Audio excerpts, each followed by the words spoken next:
Good evening everyone. आज के इस लेक्चर में बीएड एंट्रेंस एग्ज़ाम के लिए जीके को कुछ मोस्ट इम्पॉर्टेंट क्वेश्चन को देखेंगे।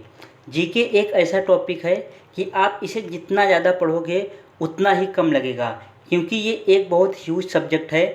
बहुत सारे स्टूडेंट का मुझे मैसेज आ रहा था कि सर एक जीके पर भी आप एक वीडियो बना दो। सो इसी एक वीडियो में मैं मोस्टली हर एक टॉपिक को इंक्लूड कर दूंगा। हालांकि ये कंप्लीट नहीं है, फिर भी अगर आप इतना भी कर लेते हैं तो 12 से 15 क्वेश्चन आप राइट बना सकते हैं। बाकी नेगेटिव मार्किंग तो आपके एग्ज़ाम में है नहीं।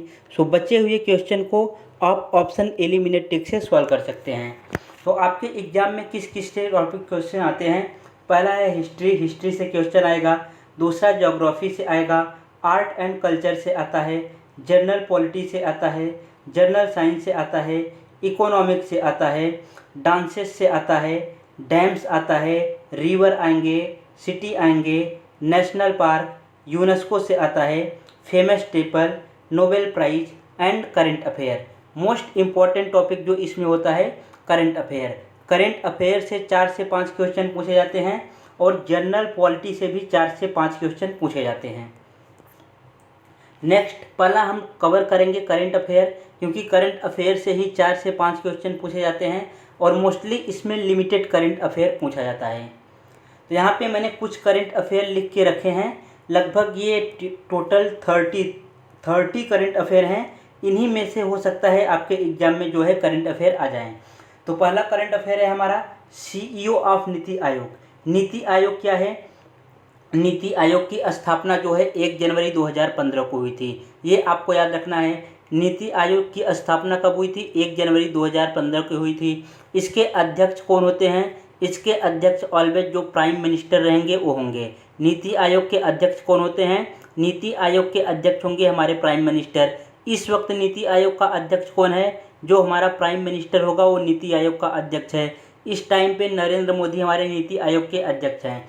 इसके अभी करंट में CEO चेंज हुए हैं, चीफ ऑफ एग्जीक्यूटिव ऑफिसर। ये बने हैं WVR Subrahmanyam. WVR Subrahmanyam. Next है education minister of India. Education minister of India कौन है? ये हैं Dharmendra Pradhan. Education minister of India Dharmendra Pradhan. Third है एजुकेशन मिनिस्टर ऑफ महाराष्ट्र। इनका नाम आपको याद रखना है दीपक। बस केवल आपको हिंट याद रखते हुए चलना है। आपको एग्जाम में ऑप्शन एलिमिनेट करते हुए चलना है। ऐसे आपको यहाँ पे याद है केवल दीपक। अब सर नेम नहीं याद है, इसका कोई मतलब नहीं। अब ऐसा वहाँ पे नहीं होगा कि चारों ऑप्शन में दीपक ही आएगा। किसी एक ही ऑप्शन में दीपक रहेगा तो उस हिसाब से हम टिक कर देंगे। मिस इंडिया 2023 कौन बनी है? मिस इंडिया 2023 बनी है नंदिनी गुप्ता। और नंदिनी गुप्ता कहाँ की रहने वाली हैं? ये रहने वाली हैं राजस्थान की। मिस इंडिया 2023 कौन बनी है? नंदिनी गुप्ता कहाँ की रहने वाली है? राजस्थान की। G20 शिखर सम्मेलन, ये मोस्ट इम्पोर्टेंट क्वेश्चन है। ये 100% आपके एग्जाम में आएगी ही आएगा। G20 शिखर सम्मेलन कहाँ होने वाला है? ये होने वाला है इस बार इंडिया में। G20 शिखर सम्मेलन इंडिया में होने वाला है। ये कौन सा संस्करण है? ये 18वां संस्करण है। इसकी थीम क्या है? थीम हर एक का थीम इम्पोर्टेंट होता है।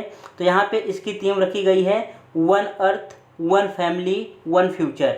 One earth, one family and one future. Henley passport index अभी आया था। Henley passport index 2023। इसमें फर्स्ट कंट्री कौन सी आई है? जापान। हर बार टॉप कौन करता है? जापान और इंडोनेशिया। तो इस बार का टॉप कौन किया है? जापान। और इसमें इंडिया का रैंक कितना है? इंडिया का रैंक है 85। इंडिया का कौन सा रैंक है? इंडिया का 85। यहाँ से आपको 2 क्वेश्चन याद रखना है। एक तो पहले पोजीशन पे कौन आया? जापान। इंडिया कौन से पोजीशन पे आया है? 85 पे। उसके बाद फिर अभी खेलो इंडिया यूथ गेम हुआ था। खेलो इंडिया यूथ गेम आपको याद रखना है। खेलो इंडिया यूथ गेम हुआ कहाँ था? ये हुआ था भोपाल पे। ये कौन सा संस्करण था? ये 5वां संस्करण था। खेलो इंडिया यूथ गेम हुआ कहाँ था? भोपाल के मध्य प्रदेश में। मध्य प्रदेश के भोपाल में हुआ था।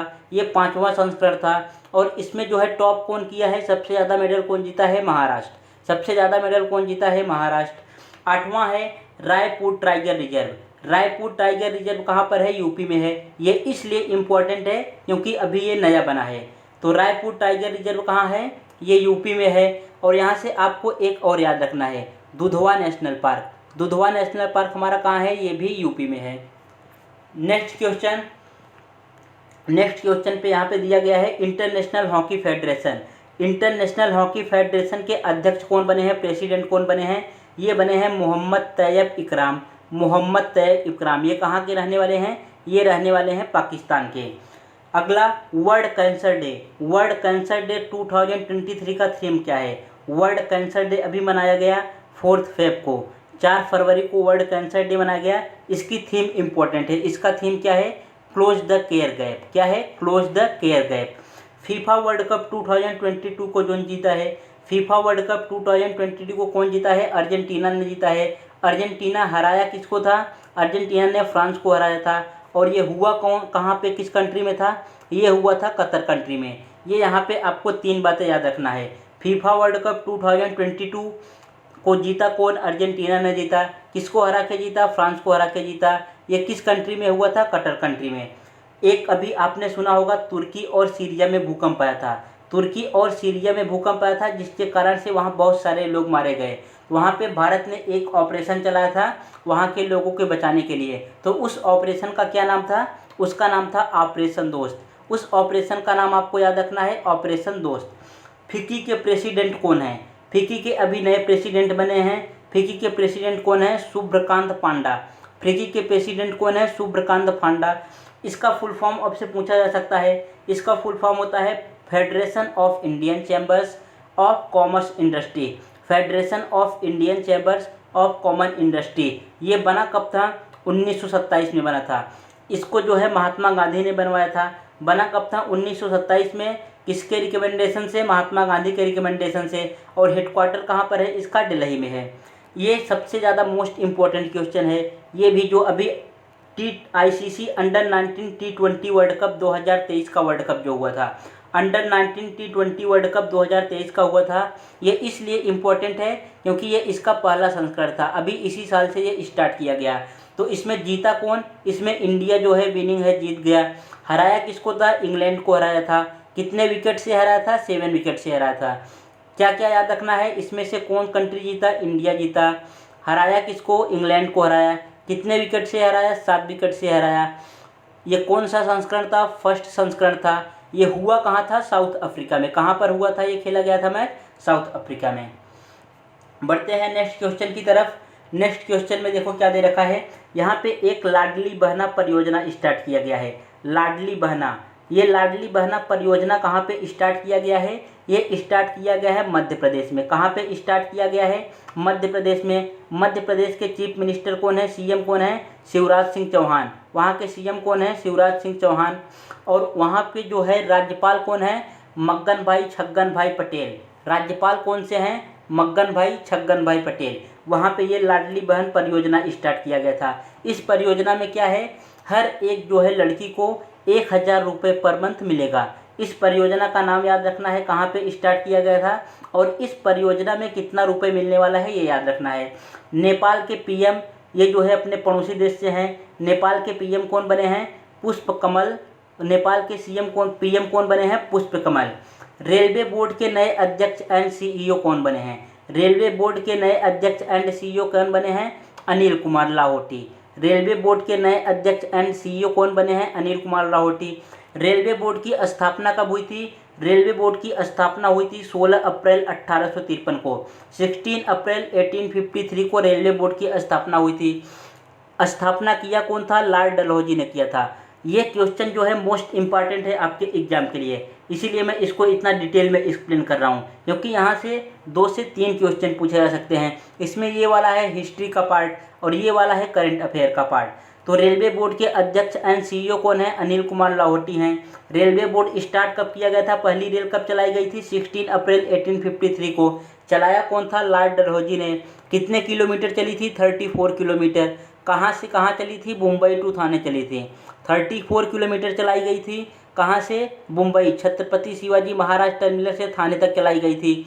और इस वक्त जो है रेलवे बोर्ड के अध्यक्ष कौन है? रेलवे मिनिस्टर कौन है? रेल मिनिस्टर कौन है? अश्वनी वैष्णव। रेल मिनिस्टर कौन है? अश्वनी वैष्णव। इसलिए इनका नाम इम्पोर्टेंट हो जाता है क्योंकि अभी 5 साल से कोई रेलवे की वैकेंसी नहीं आई है और इनके खिलाफ प्रोटेस्ट बहुत हुआ है, इसलिए हो सकता है ये करंट अफेयर में ज़्यादातर मोस्टली चांस से पूछा जाए। तो रेल मिनिस्टर कौन है? अश्वनी वैष्णव। रेलवे बोर्ड के जो है अध्यक्ष एंड CEO कौन है? अनिल कुमार लाहोटी। नेक्स्ट क्वेश्चन है इजराइल के न्यू PM कौन बने हैं? इजराइल के न्यू PM बने हैं बेंजामिन नेतन्याहू। क्वेश्चन नंबर 19 क्या है हमारा? ग्रीष्मकालीन ओलंपिक और पैरा ओलंपिक 2024 कहाँ पे खेला जाएगा? ग्रीष्मकालीन ओलंपिक एंड पैरा ओलंपिक 2024 कहाँ पे खेला जाएगा? ये खेला जाएगा हमारा पेरिस और फ्रांस में। और ये भी मोस्ट इम्पोर्टेंट है, G7 शिखर सम्मेलन 2023 कहाँ पे होगा? G7 शिखर सम्मेलन G20 कहाँ पे होगा? G20 तो हमारा होगा इंडिया में। यहाँ पे देखो कहीं पे लिखा था, ये देखो G20 कहाँ पे होना है?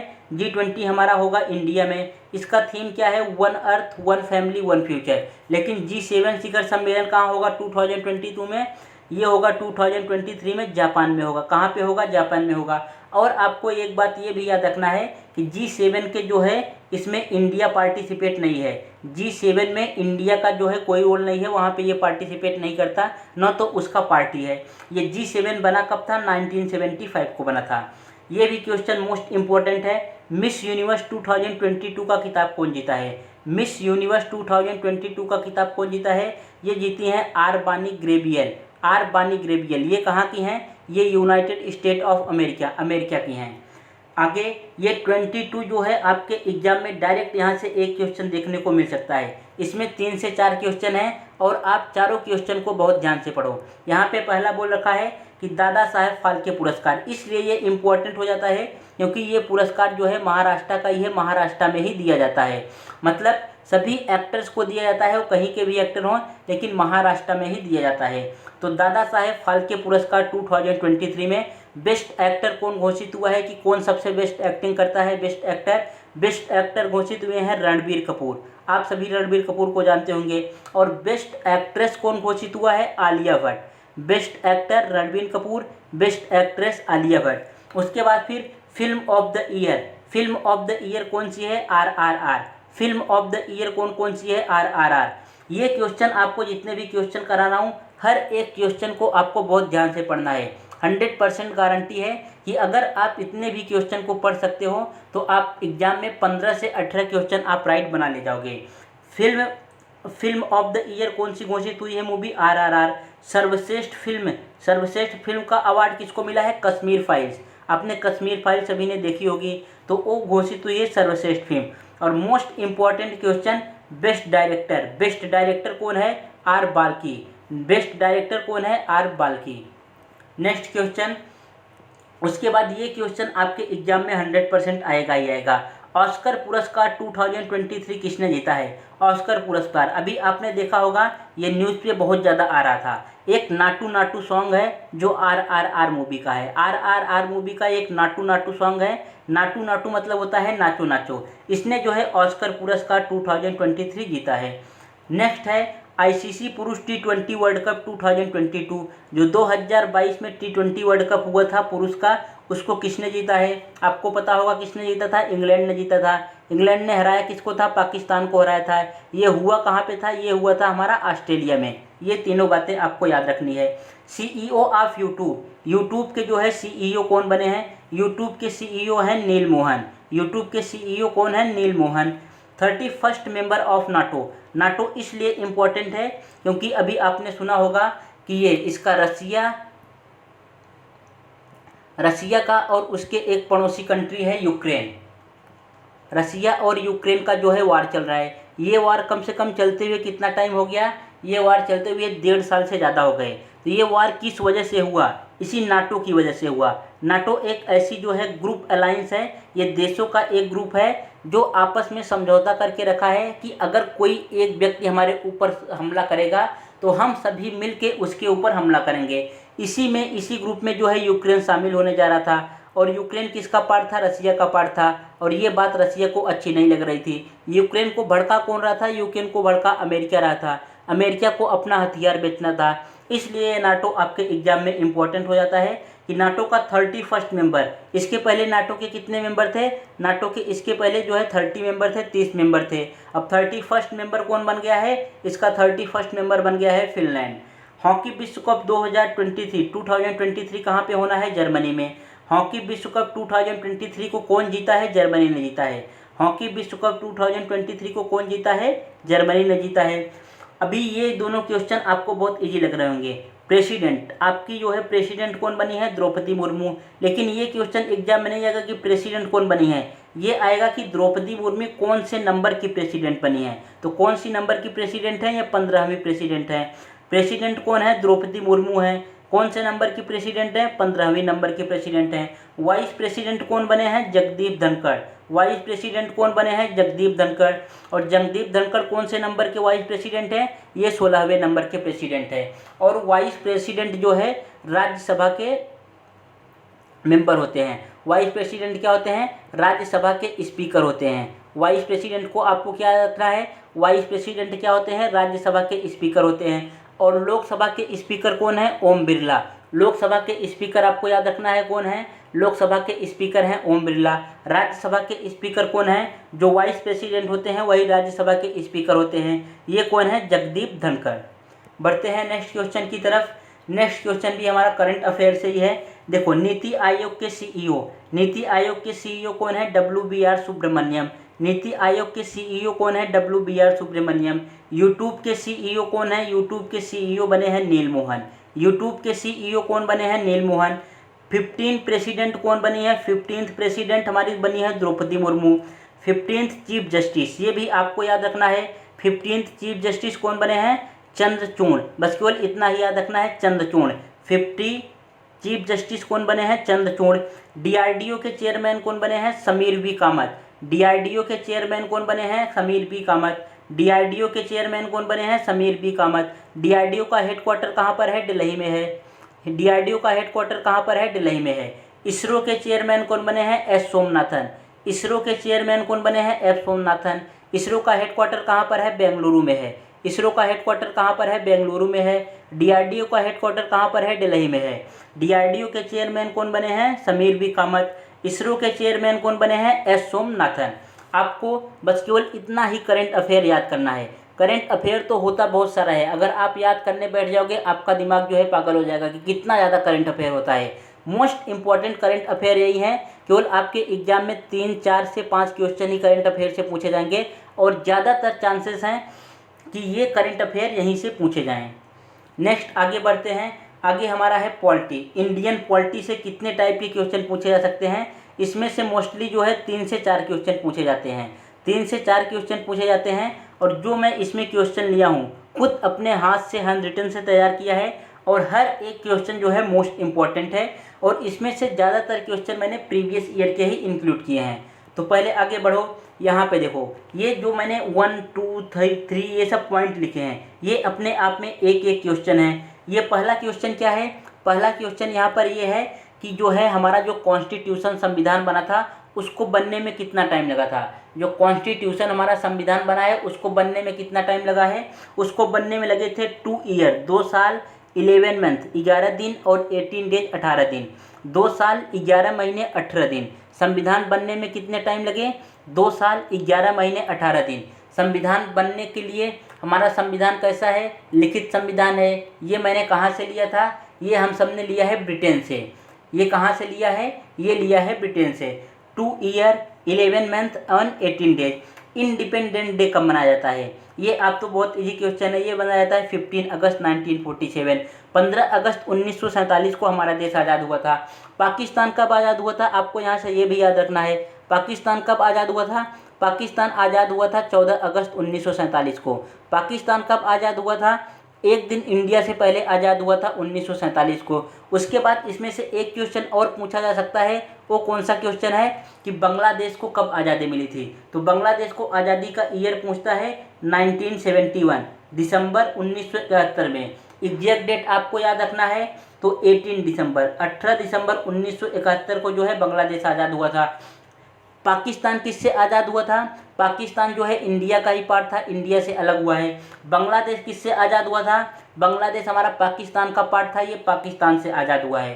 तो इंडिया का इंडिपेंडेंट डे कब मनाते हैं? 15 अगस्त 1947 को। पाकिस्तान कब आज़ाद हुआ था? 14 अगस्त 1947 को। बांग्लादेश कब आज़ाद हुआ है? 18 दिसंबर 1971 को। यहाँ से आपको 3 क्वेश्चन याद रखने हैं। टोटल जो हमारा संविधान बना है, जो कॉन्स्टिट्यूशन हमारा बना है, उसमें टोटल मेंबर कितने थे बनाने वाले? तो टोटल मेंबर जो है स्टार्टिंग में 389 थे। कितने थे? 389 थे। 389 थे, लेकिन वो लास्ट में जाते जाते 299 ही बचे थे। लास्ट में कितना बच गए थे? 299 बचे थे। यहाँ पे हर एक क्वेश्चन आपके एग्जाम के लिए इम्पोर्टेंट है। ये भी क्वेश्चन आपके एग्जाम में पूछा गया है कि टोटल नंबर कितने थे, लास्ट में कितने बचे थे, और इसमें से ये भी पूछा जाता है कि उसमें वुमेन कितनी थी। ये 299 में वुमेन कितनी थी? वुमेन हमारी कितनी थी? 15 थी। वुमेन कितनी पार्ट थी? 15 थी। टोटल मेंबर 389 थे। 389 में से 299 बचे। आधे जन जो है या तो कोई डेथ हो गया या कोई और कहीं पे चला गया। इस तरीके से बचते बचते हमारे पास 299 बचे, और उसमें से वुमेन कितनी थी? हमारी 15 थी। डॉक्टर राजेंद्र प्रसाद, इनसे क्या क्वेश्चन पूछा जाता है? President of the constitution assembly, जो हमारी कॉन्स्टिट्यूशन असेंबली बैठी थी, उनके प्रेसिडेंट कौन थे? उनके प्रेसिडेंट थे डॉक्टर राजेंद्र प्रसाद। और डॉक्टर राजेंद्र प्रसाद को जो है बार ऑफ द बिहार बोला जाता है। ये भी क्वेश्चन आपको याद रखना है। President of the constitution assembly कौन है? Doctor Rajendra Prasad. Total member कितने थे? 389 थे। ये जाते जाते 299 हो गए। लास्ट में इसमें वुमेन कितनी थी? 15 वुमेन थी। यहाँ से ये आपको याद रखना है बांग्लादेश वाला, ये मोस्ट इंपॉर्टेंट है। बांग्लादेश कब आज़ाद हुआ था? 18 दिसंबर 1971 को। भारत कब आज़ाद हुआ है? 15 अगस्त 1947 को।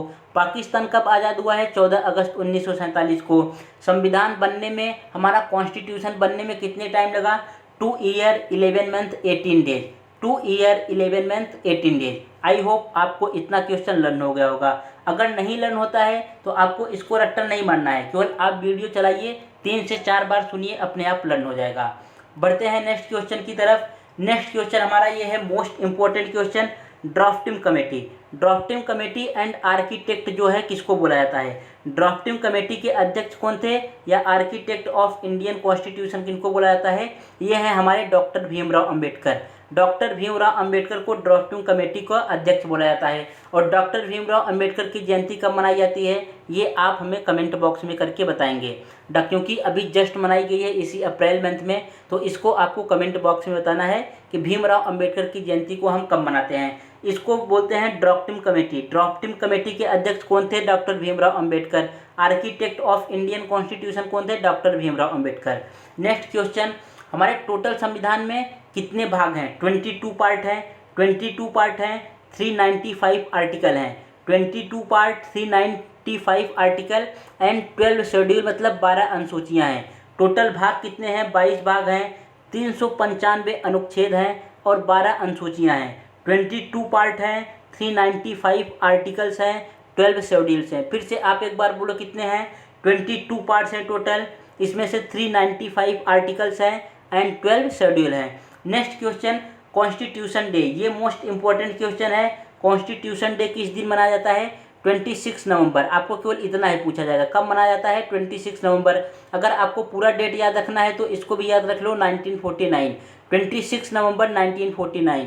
कॉन्स्टिट्यूशन डे किस दिन मनाया जाता है? 26 नवंबर। रिपब्लिक डे हमारा कब मनाया जाता है? रिपब्लिक डे मनाया जाता है 26 जैन। रिपब्लिक डे कब मनाया जाता है? 26 जैन 1950 को। रिपब्लिक डे कब मनाया जाता है? 26 Jain.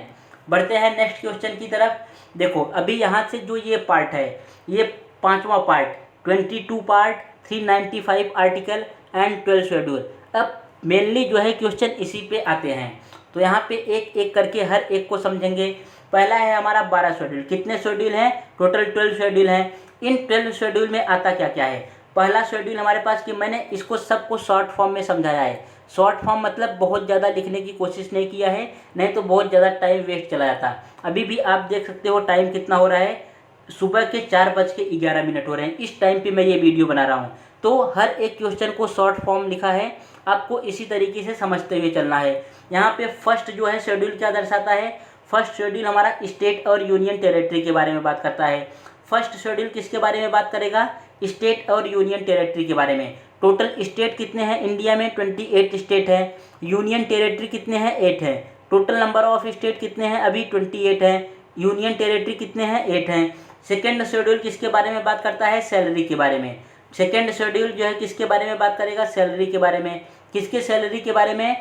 President, vice president, PM, CM, governor, ये सब जितने होते हैं इनके सैलरी के बारे में बात करता है।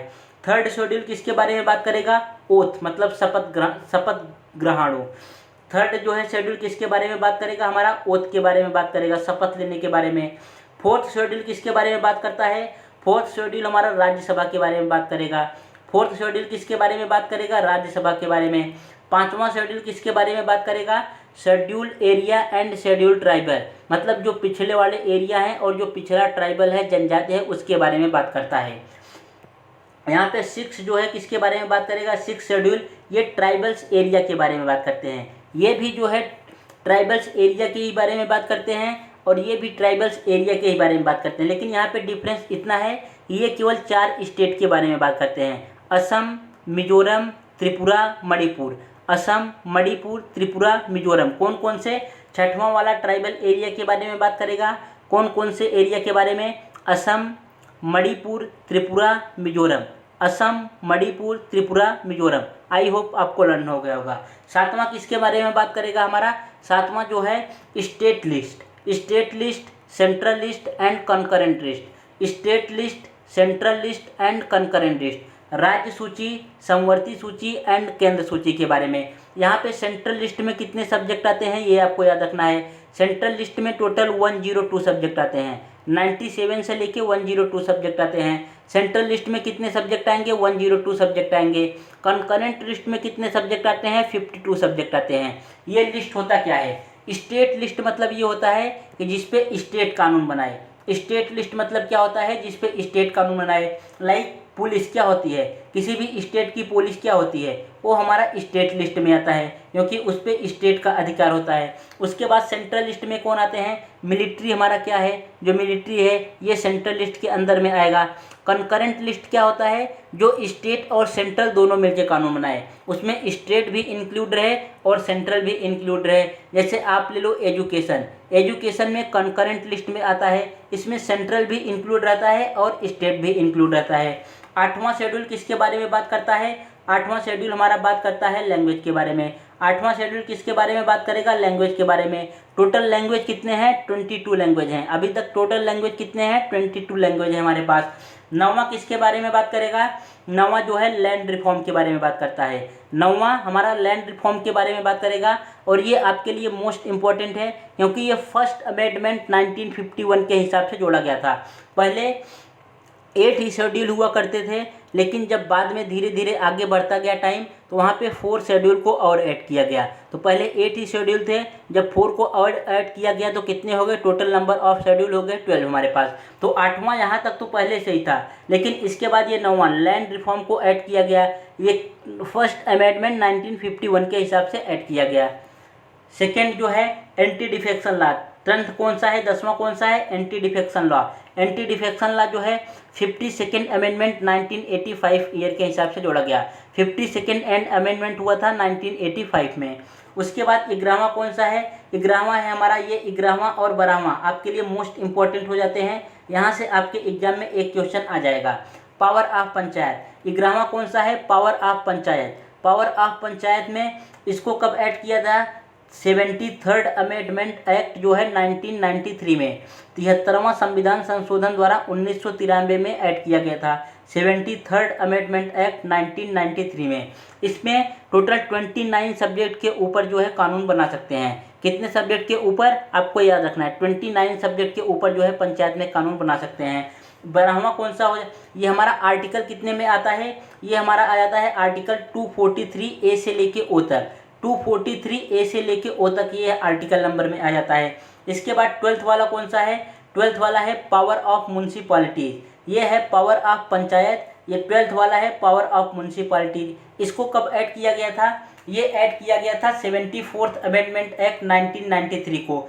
74th अमेंडमेंट एक्ट 1993 को। इसमें टोटल 18 सब्जेक्ट के ऊपर कानून बना सकते हैं और इसका आर्टिकल नंबर क्या है? इसका आर्टिकल नंबर 243A से O तक कौन सा था, पावर ऑफ पंचायत का। इसका भी 243 ही है, लेकिन O के बाद आता है P, तो इसका P से Z तक हो जाएगा।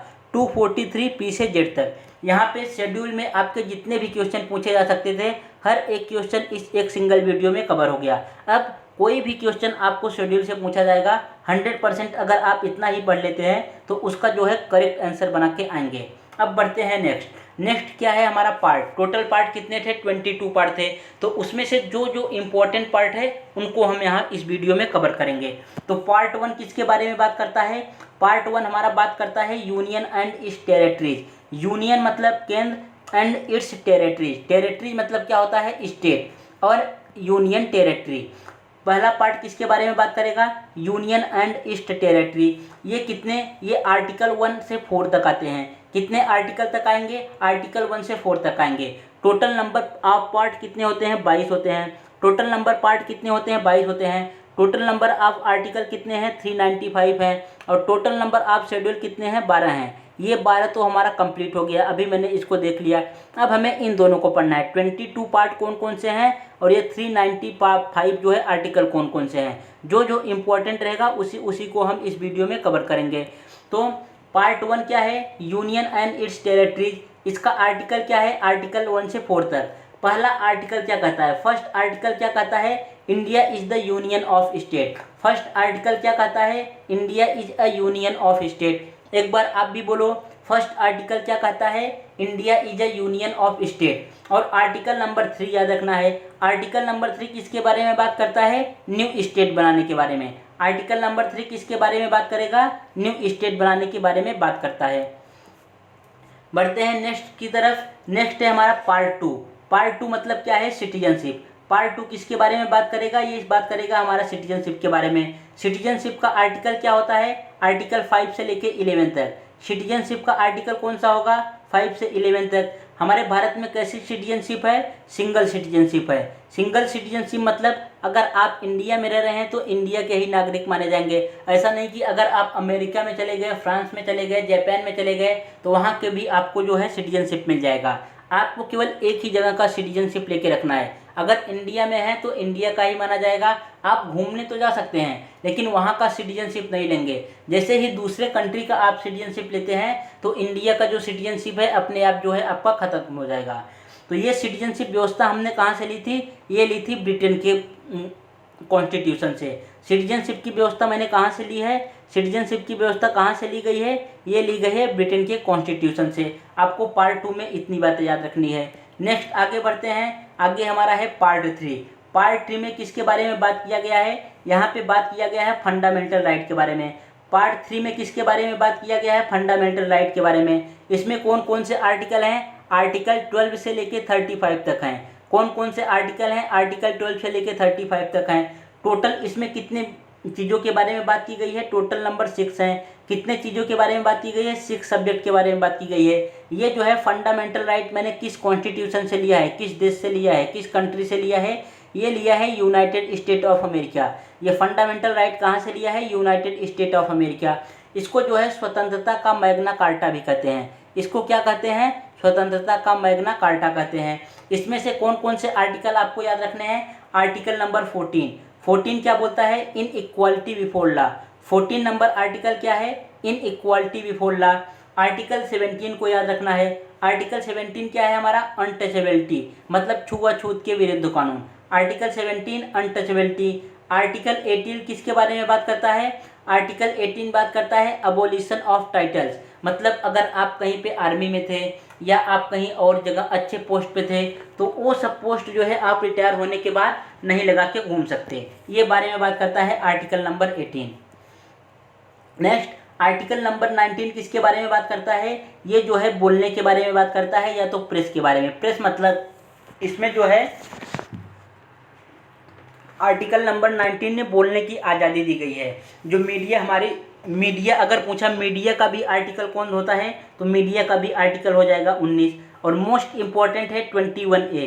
मोस्ट इम्पॉर्टेंट कौन सा है आपके एग्जाम के लिए, 21A, क्योंकि आप क्या बनने जा रहे हैं, टीचर बनने जा रहे हैं और ये इसी स्टूडेंट से रिलेटेड है। स्टूडेंट से किस प्रकार रिलेटेड है, 21A में क्या बात कर रहा है, एजुकेशन। एजुकेशन किसका? एजुकेशन जो बच्चे 6 से 14 साल के बीच में हैं, जिनकी एज जो है 6 ईयर टू 14 ईयर के बीच में है, इनको क्या करेगा? कौन एजुकेशन देगा? इनको स्टेट जो है फ्री एजुकेशन देगा। कौन एजुकेशन देगा? इनको जो है स्टेट फ्री एजुकेशन देगा। ये जो है पहले हमारे कॉन्स्टिट्यूशन में नहीं था, लेकिन 86 अमेंडमेंट 2002 के द्वारा इसको ऐड किया गया है। 86 अमेंडमेंट किया गया है 2002 में, उसके हिसाब से इसको ऐड किया गया है कि जो स्टेट है वहाँ पे जितने भी बच्चे जो है 6 साल से 14 साल के बीच में हैं, 6 ईयर टू 14 ईयर हैं, उनको स्टेट जो है फ्री में एजुकेशन देगा। ये है 21 ए। उसके बाद फिर कौन सा है? Freedom of religion. Freedom of religion में क्या आता है? 25 से 28 number article. Freedom of religion में कौन आएगा? 25 से 28 number article. Freedom of religion में कौन आएगा? 25 से 28 नंबर आर्टिकल इसमें आने वाला है। नेक्स्ट पहुंच गए हम पार्ट 4 पे। पार्ट 4 किसके बारे में बात करता है? पार्ट 4 हमारा बात करता है directive principle of state policy. किसके बारे में बात करेगा? Directive principle of state policy. इसका आर्टिकल क्या क्या है? आर्टिकल इसमें 36 से लेके 51 तक आता है। इसमें कौन कौन से आर्टिकल आते हैं? 36 से लेके 51 नंबर तक आर्टिकल आते हैं। ये मैंने लिया कहाँ से है? ये कहाँ से लिया गया है directive principle of state policy? ये लिया गया है आयरलैंड के कॉन्स्टिट्यूशन से। कहाँ से लिया गया है? आयरलैंड के कॉन्स्टिट्यूशन से। इसमें से कौन कौन से आर्टिकल आपको याद रखने हैं? पहला याद रखना है आर्टिकल नंबर 14। आर्टिकल नंबर 14 ये मोस्ट इंपॉर्टेंट है। ये क्या कहता है? ऑर्गेनाइजेशन ऑफ विलेज पंचायत, मतलब गांव में पंचायत को बनाना है। Organisation of village panchayat. Article number 44। Article number 44 क्या बोलता है? Uniform civil code. Uniform civil code, आप इसके बारे में बहुत सुने होंगे। यूनिफॉर्म सिविल कोड अपने भारत में केवल एक ही स्टेट में है, और उस स्टेट का नाम अगर आपको पता हो तो हमारे कमेंट बॉक्स में करके आप बताना। उस स्टेट का नाम मैं बता दे रहा हूँ। वो स्टेट कौन सा है? अपना पड़ोसी स्टेट गोवा। महाराष्ट्र का पड़ोसी स्टेट कौन सा है? गोवा। गोवा पहले इंडिया का ही पार्ट था, मतलब महाराष्ट्र का ही पार्ट था, लेकिन इस पे पुर्तगालियों का राज था। अंग्रेज तो चले गए थे भारत से, लेकिन यहाँ पे किसका राज था? पुर्तगालियों का। ये 1961 में गए। कब गए? 1961 में। गोवा कब आज़ाद हुआ? अगर पूछेगा गोवा कब फ्री हुआ, तो कब फ्री हुआ था? 1961 में। इंडिया जो है 1947 में ही आज़ाद हो गया था, मतलब फ्री हो गया था, लेकिन पुर्तगालियों ने गोवा पे राज कर रखा था। तो गोवा कब फ्री हुआ? 1961 में। Organisation of village panchayat article number 14। 44 क्या है? 44 है हमारा यूनिफॉर्म सिविल कोड। 45 क्या है? यहाँ पे भी 45 आपको याद रखना है। 45 क्या है? अर्ली चाइल्डहुड एजुकेशन, मतलब यहाँ पे जो है चाइल्डहुड एजुकेशन के बारे में बात किया गया है। और जहाँ पे एजुकेशन के बारे में बात है वो आपको बहुत अच्छे से याद रख के चलना है। आगे बढ़ते हैं। आगे क्या है? 48 नंबर आर्टिकल। 48 नंबर आर्टिकल क्या कहता है? Organisation of agriculture. Organisation of agriculture. 48 number article क्या कहता है? Organisation of agriculture. 49 क्या बोल रहा है? Protect of mountain and historical places, मतलब जितने भी यहाँ के धार्मिक प्लेसेज हैं और अच्छी चीज़ें हैं उनको बचा के रखना है। आर्टिकल नंबर 15 ये आपके लिए बहुत ज़्यादा इंपॉर्टेंट हो जाता है। ये आर्टिकल नंबर 15 क्या बोलता है? Separation of judiciary and executive. Separation of judiciary and executive, मतलब इन दोनों को अलग करने की बात करता है। 51 क्या है? 51 है इंटरनेशनल पीस, मतलब अंतर्राष्ट्रीय शांति बना के रखना है। 51 हमारा क्या है? अंतर्राष्ट्रीय शांति आपको बना के रखना है। मैं इसको थोड़ा फास्ट करा रहा हूँ, इसलिए फास्ट करा रहा हूँ क्योंकि इसी एक सिंगल वीडियो में हमें सब कुछ कवर करना है। और आपके पास अगर टाइम हो तो आप इसे 2 से 3 बार सुनना, 100% आपको हर एक चीज़ याद हो जाएगा, आपको रट्टा मारने की ज़रूरत नहीं पड़ेगी। बढ़ते हैं नेक्स्ट क्वेश्चन की तरफ। क्या है ये? Part number 4A। पार्ट 4 तो देख चुके हम, इसमें एक आता है पार्ट 4A। पार्ट 4A क्या है? ये बात करता है फंडामेंटल ड्यूटी के बारे में। किसके बारे में बात करेगा पार्ट 4A? पार्ट 4A बात करता है हमारा फंडामेंटल ड्यूटी के बारे में। टोटल नंबर फंडामेंटल ड्यूटी कितने हैं हमारे पास? टोटल फंडामेंटल ड्यूटी है 11। यहाँ पे लास्ट में लिख भी रखा है। टोटल फंडामेंटल ड्यूटी कितनी है? 11 है। ये आता है आर्टिकल 51A के अंदर। किसके अंतर्गत आता है? आर्टिकल 51A के अंतर्गत आता है। इसको लिया किस कंट्री से गया है? ये लिया गया है हमारा रसिया कंट्री से, रूस से लिया गया है। कौन से कंट्री से लिया गया है? रसिया से लिया गया है। पहले ये हमारे कॉन्स्टिट्यूशन का पार्ट नहीं था, लेकिन इसको 42nd अमेंडमेंट एक्ट करके 1976 में इसको ऐड किया गया है। कौन सा अमेंडमेंट किया गया था? 42nd अमेंडमेंट 1976 में इसको ऐड किया गया था। इसको ऐड करने के लिए बोला किसने था? ये बोले थे सरदार स्वर्ण सिंह। कौन से बोले थे? कौन से सरदार बोले थे? सरदार जो है स्वर्ण सिंह बोले थे। जितनी बातें आपको बता रहा हूँ मैं, ये हर एक बातें मोस्ट इम्पॉर्टेंट है। इसमें से ऐसा नहीं कि कोई पार्ट आप मिस कर दो, क्योंकि मैं सिलेक्टेड ही चीज़ें यहाँ पे लिखा हूँ। इसमें तो और सारी चीज़ें आ सकती थी, लेकिन जितने आपके एग्जाम में पूछी जाती हैं और जो पूछी गई हैं, इसलिए मैं हर एक चीज़ को सिलेक्टेड चूज किया है। यहाँ पे ये देखो, ये 11 भी पूछा गया है आपके एग्जाम में कि फंडामेंटल ड्यूटी कितनी है? 11 है। इसको कब ऐड किया गया था? 42nd अमेंडमेंट 1976 को ऐड किया था। ये भी आपके एग्जाम में पूछा है। इसको ऐड करने के लिए बोला कौन था? सरदार स्वर्ण सिंह बोले थे। ये भी आपके एग्जाम में पूछा है। तो हर एक बातें आपको यहाँ पे याद करते हुए चलना है। नेक्स्ट क्वेश्चन की तरफ पढ़ते हैं। नेक्स्ट हमारा है पार्ट 5। पार्ट 5 क्या कहता है? ये यूनियन के बारे में बात करता है। पार्ट 5 किसके बारे में बात करेगा? यूनियन। यूनियन मतलब क्या होता है? केंद्र, मतलब सेंट्रल के बारे में बात करेगा। इसका आर्टिकल कौन कौन सा है? इसका आर्टिकल है 52 से लेके 151 तक, 52 से लेके 151 तक। इसमें केवल इतनी ही बात याद रखनी है, और जो इम्पोर्टेंट बात है मैं आगे आपको बताऊंगा। उसके बाद फिर आ जाओ पार्ट 6 पे। पार्ट 6 किसके बारे में बात करेगा? स्टेट के बारे में। पार्ट 5 किसके बारे में बात करेगा? यूनियन के बारे में। पार्ट 6 किसके बारे में बात करता है? स्टेट के बारे में। इसका कौन कौन सा आर्टिकल है? इसका आर्टिकल है 152 से लेकर 237 तक। आर्टिकल आपको ये याद रखना है। पार्ट 5 का आर्टिकल क्या है? 52 से लेकर 151 तक। पार्ट 6 का आर्टिकल कौन सा है? 152 से लेकर 237 तक। Next question part 8। पार्ट 8 किसके बारे में बात करता है? यूनियन टेरिटरी के बारे में बात करता है। पार्ट 5 आपने देख लिया, यूनियन के बारे में बात करेगा। पार्ट 6 स्टेट के बारे में बात करेगा। उसके बाद पार्ट 7 आपको नहीं याद करना है। पार्ट 8 पे आओ। पार्ट 8 किसके बारे में बात करेगा? यूनियन टेरिटरी के बारे में बात करेगा। इसका आर्टिकल कौन कौन सा है? 239 से लेकर 242 तक है। कौन कौन सा है? 239 से लेकर 242 तक है। उसके बाद फिर बीच का सब छोड़ दो, सीधा आओ पार्ट 18 पे, पार्ट 18 पे। पार्ट 18 किसके बारे में बात करेगा? पार्ट 18 बात करता है इमरजेंसी के बारे में। पार्ट 18 किसके बारे में बात करेगा? पार्ट 18 बात करता है इमरजेंसी के बारे में। यहाँ से आपको 2-3 क्वेश्चन लर्न करने हैं। एक तो इमरजेंसी होता है 352। 352 को क्या बोलते हैं? National emergency. इसको क्या बोलते हैं? National emergency. आपको ये 352 आर्टिकल याद रखना है। 352 को क्या बोलेंगे? National emergency. 352 को क्या बोलते हैं? National emergency. अगर किसी स्टेट में जो है कॉन्स्टिट्यूशन जो है टूट रहा है, मतलब संविधान जो है उसके पालन नहीं हो रहा है, वो टूट रहा है, तो वहाँ पे प्रेसिडेंट रूल लगा दिया जाता है। कौन सा रूल लगा दिया जाता है? प्रेसिडेंट रूल लगा दिया जाता है। तो ये प्रेसिडेंट रूल कौन से आर्टिकल के हिसाब से लगाया जाता है? 352। कौन से आर्टिकल के हिसाब से लगाया जाता है? 352। इसी को बोलते हैं नेशनल इमरजेंसी, और इसी को भी बोलते हैं प्रेसिडेंट रूल। इसी को बोलेंगे नेशनल इमरजेंसी और इसी को ही बोलेंगे प्रेसिडेंट रूल। और एक याद रखना है आपको 356। 356 क्या होता है? ये बहुत ज़्यादा आपके एग्जाम के लिए ज़रूरी नहीं है, अगर आपको जानना हो तो इसे आप गूगल कर सकते हैं। नेक्स्ट है 360। 360 क्या है? Financial emergency.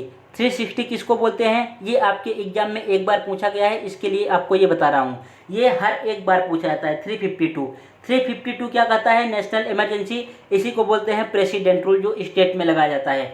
360 क्या है? Financial emergency. 360 हमारा क्या है? Financial emergency. बढ़ते हैं नेक्स्ट क्वेश्चन की तरफ। नेक्स्ट क्वेश्चन में केवल अभी आपको याद रखना है पार्ट 20। पार्ट 20 किस बारे में बात करता है? हमारा पार्ट 20 बात करता है, ये है आर्टिकल नंबर 368। आर्टिकल नंबर 368 ये बात करता है संविधान संशोधन। अगर संविधान में कुछ संशोधन करना हुआ तो किसके हिसाब से करेंगे? आर्टिकल नंबर 368 के हिसाब से करेंगे। ये लिखा गया है पार्ट 20 में। अभी जितनी बेसिक बातें थी, पॉलिटी की जितनी बेसिक बातें थी, हर एक चीज़ कंप्लीट हो चुका है। नेक्स्ट आगे यहाँ पे आपको कुछ आर्टिकल याद रखना है। ये आर्टिकल आपके एग्जाम में डायरेक्ट पूछे जाते हैं। पार्लियामेंट मतलब संसद। पार्लियामेंट का आर्टिकल क्या होता है? 79। पार्लियामेंट का आर्टिकल क्या होगा? 79।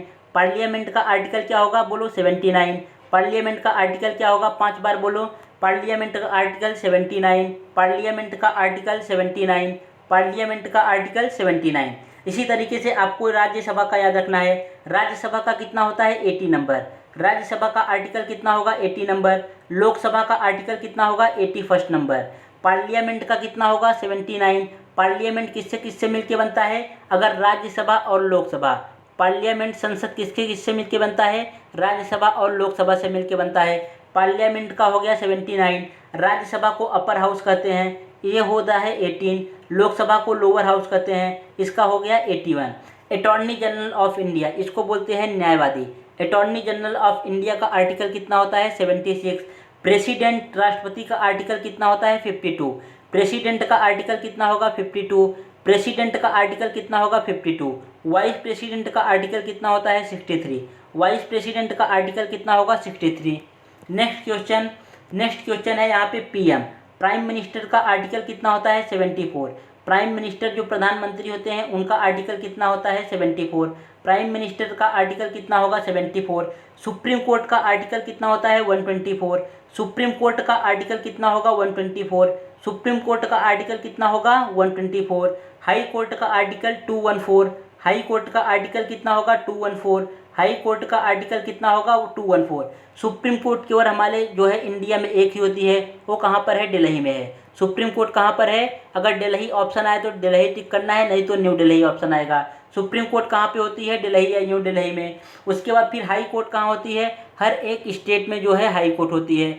हाई कोर्ट जो है एक या दो स्टेट की कॉमन जो है हाई कोर्ट हो सकती है। जैसे ये जो अपना महाराष्ट्र का हाई कोर्ट है, महाराष्ट्र का हाई कोर्ट कहाँ पर है, मुंबई में है, चर्चगेट में है। ये गोवा का भी हाई कोर्ट है, गोवा में कोई हाई कोर्ट नहीं है, इसी मुंबई के हाई कोर्ट से ही काम चलाते हैं। इस तरीके से जो है हाई कोर्ट एक स्टेट की हो सकती है या तो दो स्टेट की हो सकती है, लेकिन सुप्रीम कोर्ट ऑलवेज एक ही रहेगी। कहाँ पे है, ये हर एक स्टेट के अंदर नहीं होती, ये केवल है न्यू दिल्ली में जो भारत की राजधानी है। मनी बिल का आर्टिकल कितना होगा 110। मनी बिल का आर्टिकल कितना होगा 110। और इसमें एक बात याद रखना है, मनी बिल कब बोलेंगे, जब इस पे स्पीकर का साइन हुआ रहे। स्पीकर मतलब कौन, ये लोकसभा।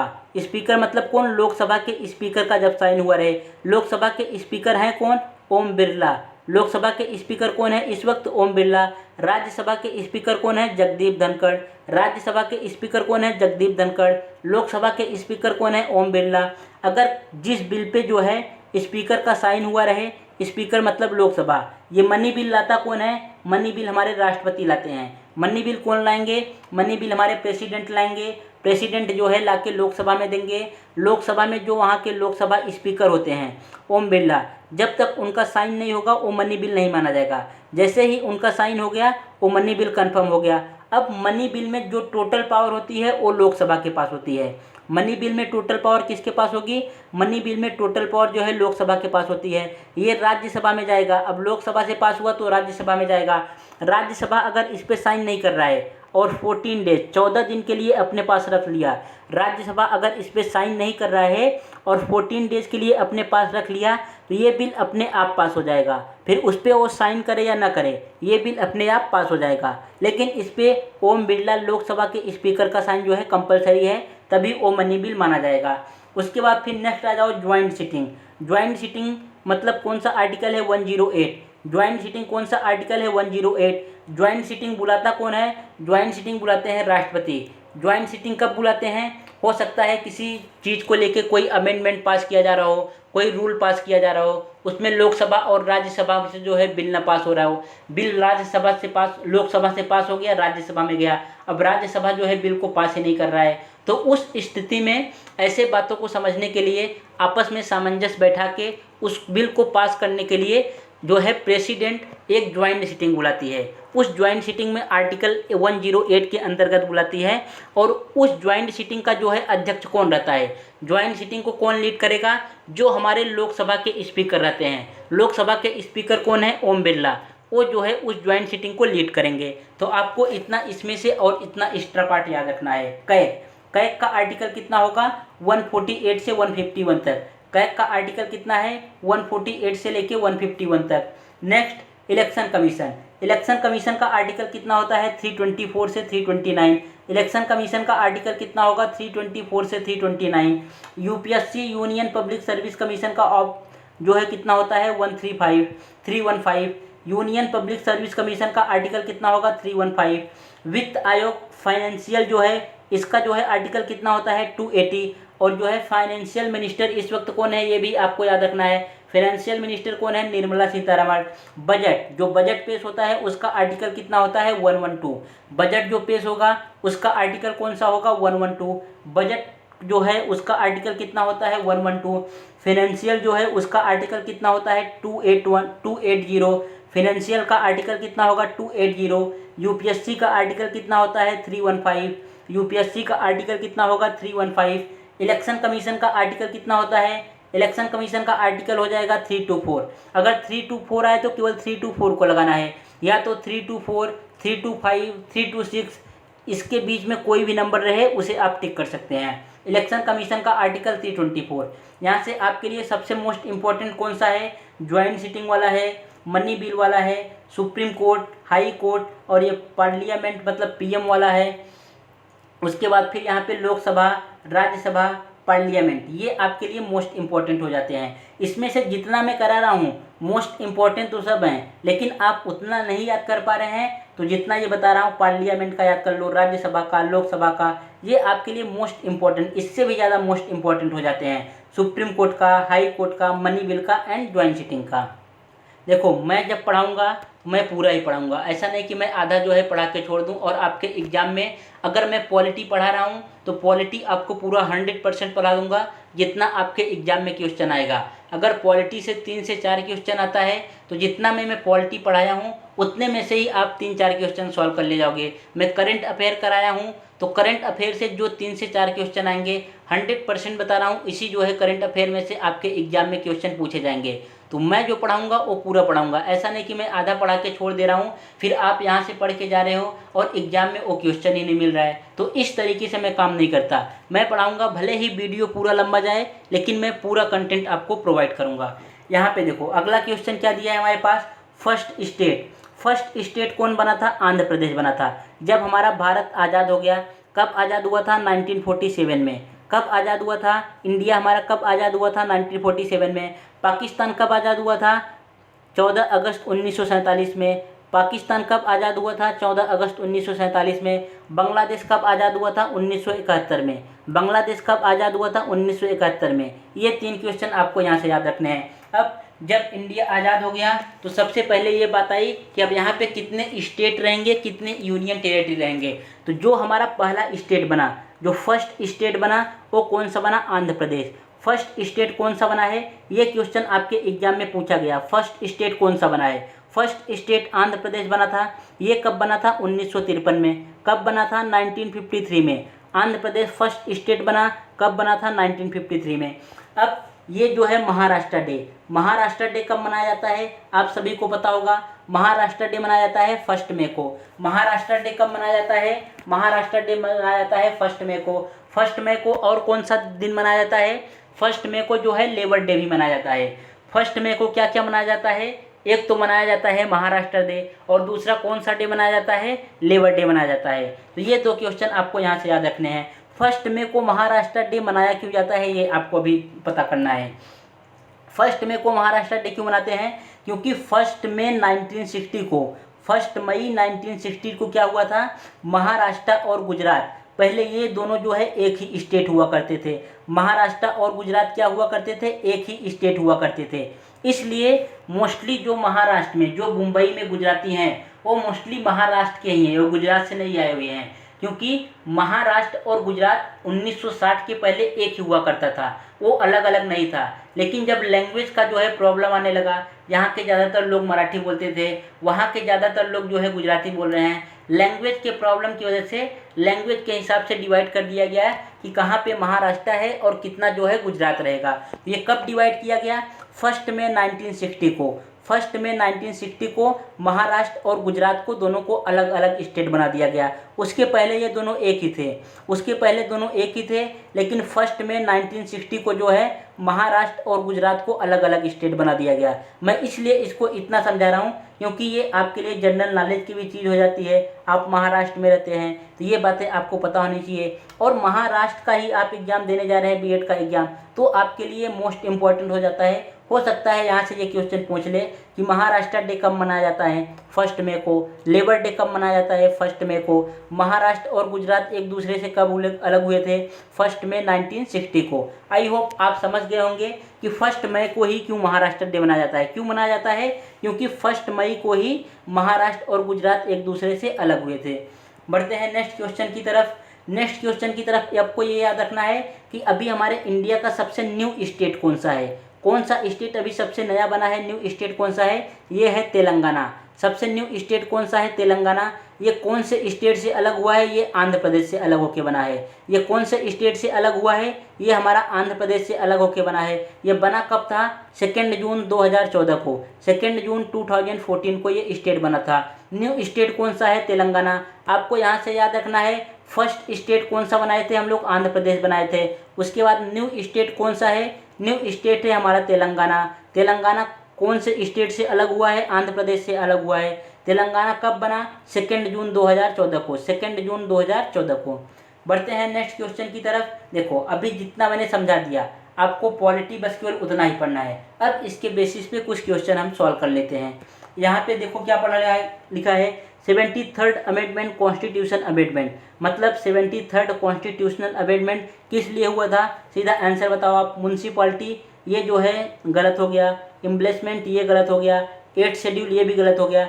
पंचायत राज किसके लिए बना था, पंचायत राज संस्थाएं के लिए बना था। किसके लिए बना था, पंचायत राज संस्थाएं के लिए बना था। अगर आप भूल गए हो तो फिर से वीडियो को पॉज करके पीछे जाके आप देख सकते हैं।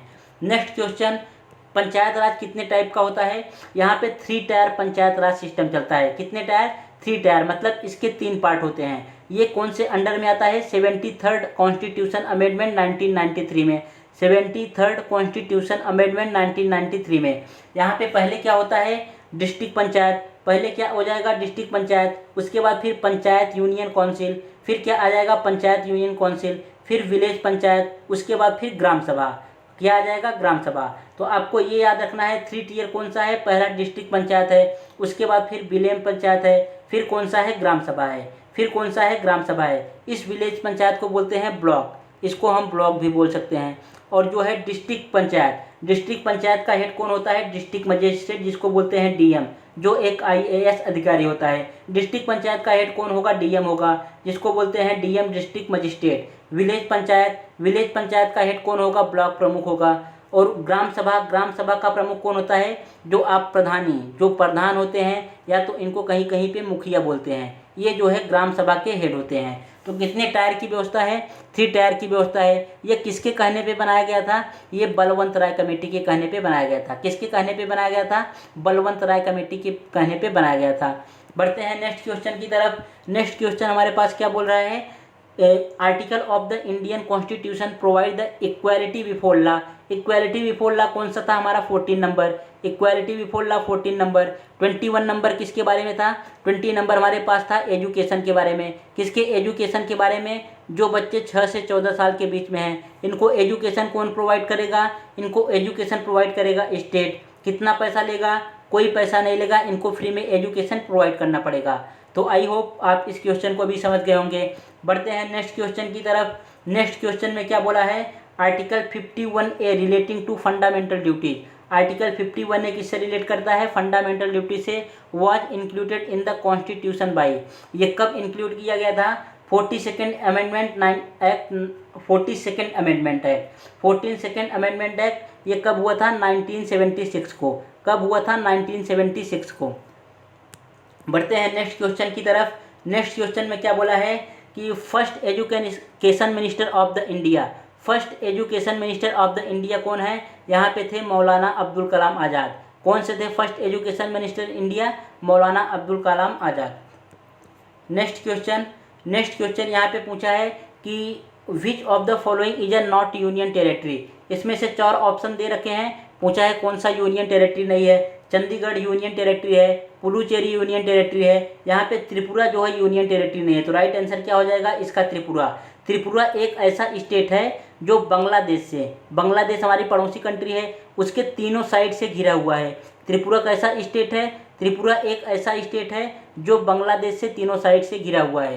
त्रिपुरा एक ऐसा स्टेट है जो बांग्लादेश से तीनों साइड से घिरा हुआ है। और यहाँ त्रिपुरा से जो है ट्रॉपिक ऑफ कैंसर भी पास होती है। त्रिपुरा से क्या पास होती है, ट्रॉपिक ऑफ कैंसर, मतलब कर्क रेखा भी पास होती है। अब यहाँ पे यूनियन टेरेटरी के बारे में बोला है। टोटल यूनियन टेरेटरी इंडिया में कितने हैं, 8 हैं। वो कौन कौन से हैं उनके बारे में देख लेते हैं। पहला है हमारा दिल्ली, पहला कौन सा है, दिल्ली है। दूसरा है जम्मू कश्मीर, तीसरा है लद्दाख, चौथा है चंडीगढ़, पाँचवां दादरा नगर हवेली दमन व दीव, छठवां कौन सा है अंडमान निकोबार द्वीप समूह, सातवां कौन सा है पुडुचेरी और आठवां कौन सा है, आठवां है हमारा लक्षद्वीप। ये है अंडमान निकोबार द्वीप समूह, उसके बाद फिर पुडुचेरी, फिर लक्षद्वीप। ये आपको आठों नाम पता होना चाहिए कि कौन कौन से यूनियन टेरिटरी हमारे देश में हैं। कितने 28 राज्य हैं और 8 यूनियन टेरिटरी हैं। राज्य कितने हैं 28 हैं, यूनियन टेरिटरी कितने हैं 8 हैं। बढ़ते हैं नेक्स्ट क्वेश्चन की तरफ। नेक्स्ट क्वेश्चन में क्या बोल रखा है कि what is the maximum age limit for the election of the official of the president. मतलब जो राष्ट्रपति होते हैं उनकी अधिकतम आयु क्या होनी चाहिए किसी चुनाव को लड़ने के लिए। राष्ट्रपति चुनाव लड़ने के लिए अधिकतम आयु क्या होनी चाहिए, तो अधिकतम आयु की कोई सीमा नहीं होती, यहाँ पे नो लिमिट। मिनिमम आयु जो है 35 ईयर होनी चाहिए। मिनिमम कितना होना चाहिए, मिनिमम 35 ईयर होना चाहिए। और इनका क्वालिफिकेशन क्या होना चाहिए, ये इंडिया से होने चाहिए, किसी जो है पद पे नहीं होने चाहिए, मतलब किसी सरकारी काम में नहीं होने चाहिए, गवर्नमेंट ऑफिसर नहीं होने चाहिए, और ये पागल या दिवालिया नहीं होने चाहिए। ये सब इनकी कंडीशन रहती है। मिनिमम एज पूछे तो कितनी हो जाएगी, मिनिमम एज कितनी होती है 35 ईयर, और मैक्सिमम एज इनकी नो लिमिट होती है। इनका राष्ट्रपति का आर्टिकल कितना था, राष्ट्रपति का आर्टिकल कौन सा था, राष्ट्रपति का आर्टिकल था 52। राष्ट्रपति का आर्टिकल कौन था 52। उपराष्ट्रपति वाइस प्रेसिडेंट का आर्टिकल कौन था 63। वाइस प्रेसिडेंट का आर्टिकल कौन सा है 63। प्रेसिडेंट का आर्टिकल कौन सा है 52। प्राइम मिनिस्टर का आर्टिकल कौन सा था 74। प्राइम मिनिस्टर का आर्टिकल कौन सा है 74। प्राइम मिनिस्टर का आर्टिकल कौन सा है 74। बढ़ते हैं नेक्स्ट क्वेश्चन की तरफ। मैंने यहाँ पे एक चार्ट लगा रखा है। अब इस चार्ट से आपके एग्जाम में 1 से 2 क्वेश्चन आ सकते हैं। देखो यहाँ पे पहला लिखा है प्रेसिडेंट। प्रेसिडेंट की मिनिमम एज कितनी होनी चाहिए 35। इलेक्शन को लड़ने के लिए प्रेसिडेंट की मिनिमम एज कितनी होनी चाहिए 35। मैक्सिमम एज की कोई लिमिट नहीं है, मैक्सिमम कितने भी बुढ़े हो सकते हैं। Minimum age 35, maximum age no limit. Vice president की कितनी होनी चाहिए, सेम 35 होनी चाहिए, इनकी भी maximum age no limit. Lok Sabha speaker, Lok Sabha speaker की जो है मिनिमम एज कितनी रहनी चाहिए 25। लोकसभा स्पीकर की मिनिमम एज 25, मैक्सिमम एज का कोई लिमिट नहीं है। Deputy Lok Sabha of speaker, deputy Lok Sabha of speaker कितने होते हैं 25 के होने चाहिए मिनिमम एज, मैक्सिमम एज कितनी होनी चाहिए नो लिमिट। उसके बाद फिर chief justice of India. Chief justice of India कौन है, चंद्रचूड़ है इस समय। इनकी मिनिमम एज कोई लिमिट नहीं है, मिनिमम ये कितने भी साल के हो सकते हैं। मैक्सिमम एज कितनी होनी चाहिए 65 होनी चाहिए। इस तरीके से आप इसको सब पढ़ सकते हैं। यहाँ पे गवर्नर का देख लो, गवर्नर 35, इसकी मैक्सिमम एज कितनी होनी चाहिए कोई लिमिट नहीं। चीफ मिनिस्टर सीएम कितने साल के होने चाहिए, मिनिमम एज इनकी 25 होनी चाहिए, मैक्सिमम एज कोई लिमिट नहीं। इस तरीके से आप जो है इसको पूरा पढ़ लो और एक बार केवल आप देख लो, आपके माइंड में ये बैठ जाएगा। बढ़ते हैं नेक्स्ट क्वेश्चन की तरफ। नेक्स्ट क्वेश्चन क्या बोला है, who decide whether the bill is money bill और नॉट। मनी बिल के बारे में हमने आपको सब कुछ समझा रखा है। कौन डिसाइड करता है मनी बिल, मनी बिल लाते कौन है, मनी बिल लाते हैं राष्ट्रपति। मनी बिल कौन लाते हैं, मनी बिल लाते हैं प्रेसिडेंट। प्रेसिडेंट कहाँ पे लाते हैं, लोकसभा में। जब तक इस पे लोकसभा का साइन नहीं हो ये मनी बिल नहीं माना जाता। तो इसका जो है कौन तय करता है, ये सब करते हैं Lok Sabha speaker, the speaker of Lok Sabha. अगर इसको राज्यसभा में जाएगा, राज्यसभा में अगर 14 दिन के अंदर पास नहीं किया, 14 डेज के अंदर पास नहीं किया, ये मनी बिल अपने आप पास हो जाता है। इसमें सारी पावर जो है लोकसभा के पास ही होती है। बढ़ते हैं नेक्स्ट क्वेश्चन की तरफ। नेक्स्ट क्वेश्चन क्या पूछा है, in which state was the panchayat raj first introduce.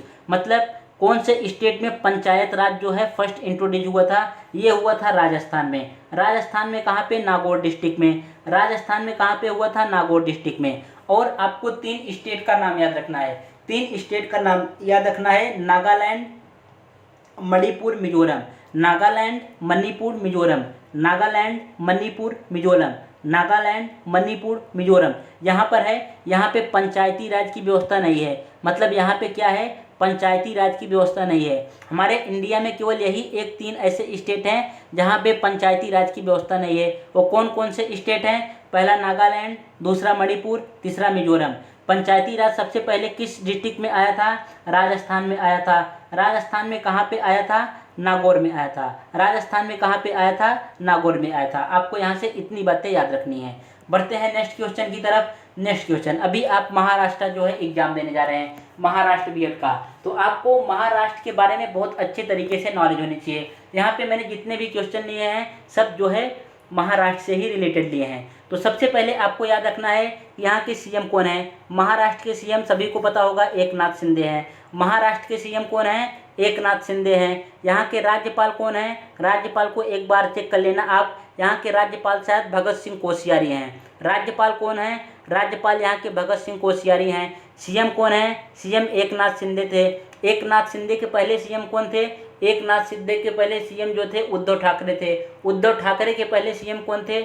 Uddhav Thackeray के पहले सीएम थे देवेंद्र फडणवीस। आपको ये 3 नाम याद रखना है, एक तो देवेंद्र फडणवीस, दूसरा उद्धव ठाकरे और तीसरा एकनाथ शिंदे। यहाँ से कोई भी क्वेश्चन आपको घुमा के पूछ सकता है। राज्यपाल कौन है?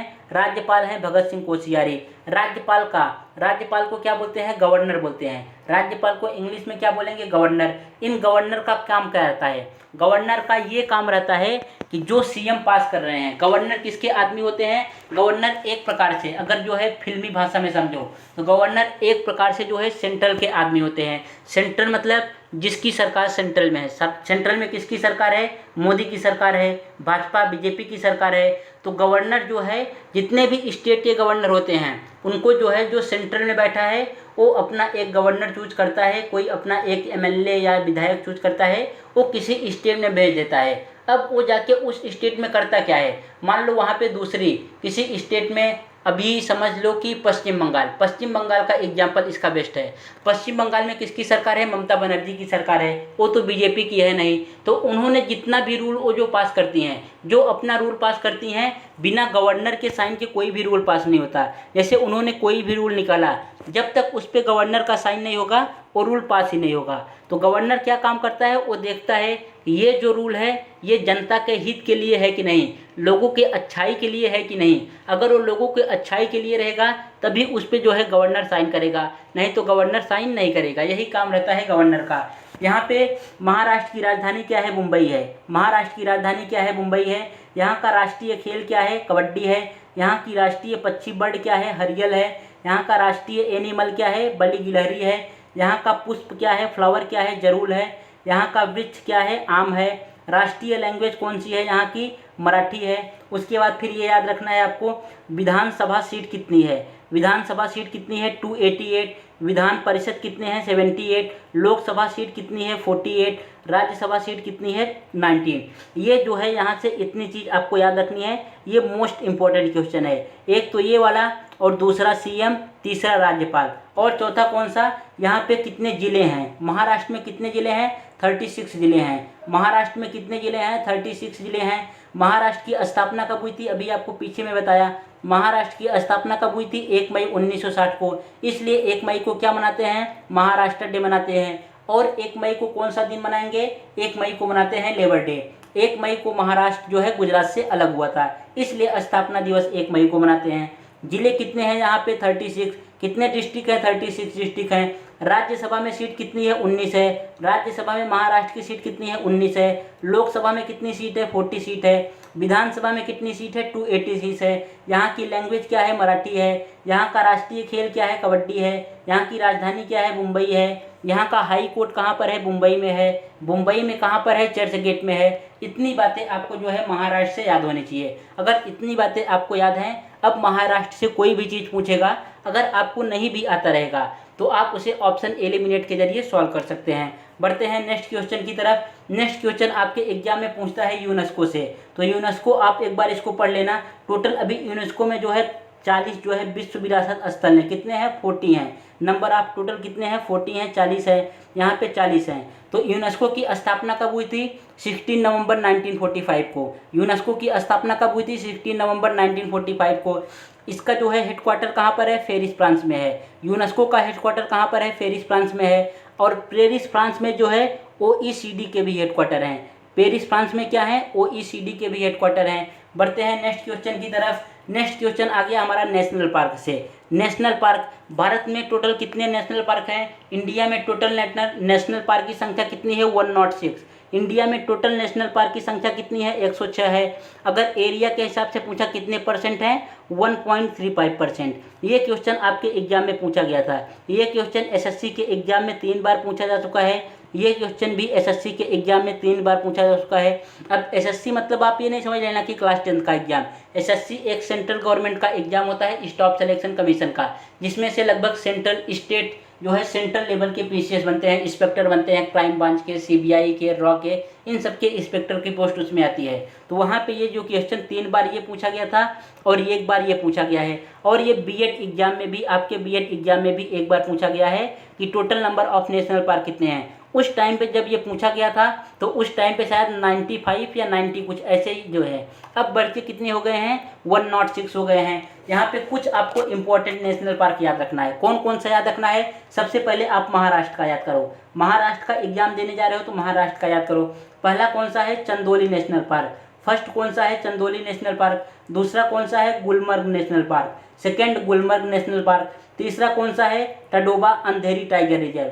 तीसरा कौन सा है? Tadoba Andhari tiger reserve. जो बच्चे मुंबई में रहते हैं उनको ये तुरंत याद हो जाएगा, क्योंकि अंधेरी कहाँ पर है? अंधेरी मुंबई में है।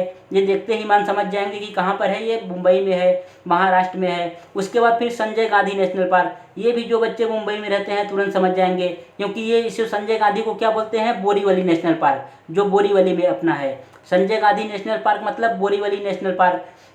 पांचवा है नावेगांव नेशनल पार्क। पांचवा कौन सा है? नावेगांव नेशनल पार्क। यहाँ पे कितने नेशनल पार्क हुए? 5 नेशनल पार्क हुए। महाराष्ट्र में इंपॉर्टेंट कितने नेशनल पार्क हैं? 5 नेशनल पार्क हैं। पहला कौन सा है? Chandoli national park. सेकंड कौन सा है? Gulmarg national park. थर्ड कौन सा है? तडोबा अंधेरी टाइगर रिजर्व। चौथा कौन सा है? Sanjay Gandhi Borivali national park. पांचवा कौन सा है? नावेगांव नेशनल पार्क। इसके बाद अपने पड़ोसी स्टेट गोवा का याद कर लो। यहाँ पे भगवान महावीर सेंचुरी है।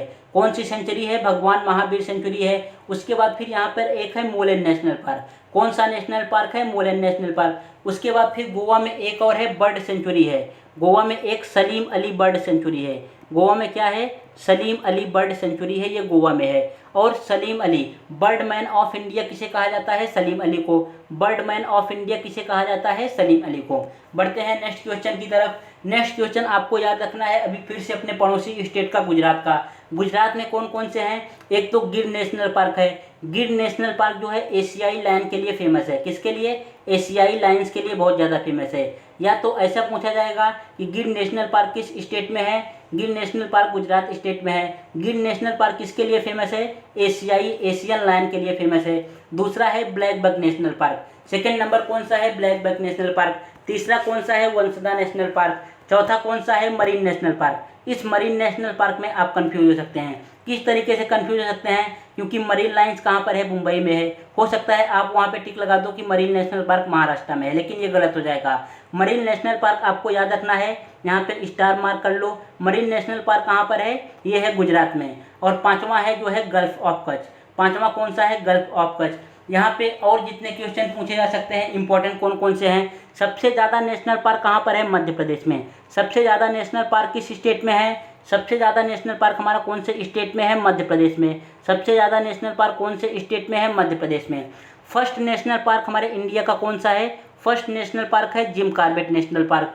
फर्स्ट नेशनल पार्क इंडिया का कौन सा है? Jim Corbett national park. ये कहाँ पर है? ये है यूके मतलब उत्तराखंड।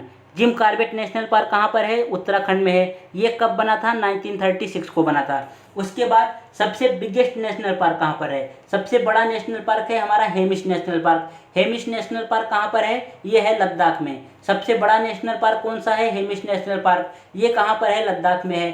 सबसे स्मॉलेस्ट नेशनल पार्क कहाँ पर है? South button. सबसे स्मॉलेस्ट नेशनल पार्क कौन सा है? South button. और ये कहाँ पर है? ये है अंडमान निकोबार द्वीप समूह में। ये कहाँ पर है?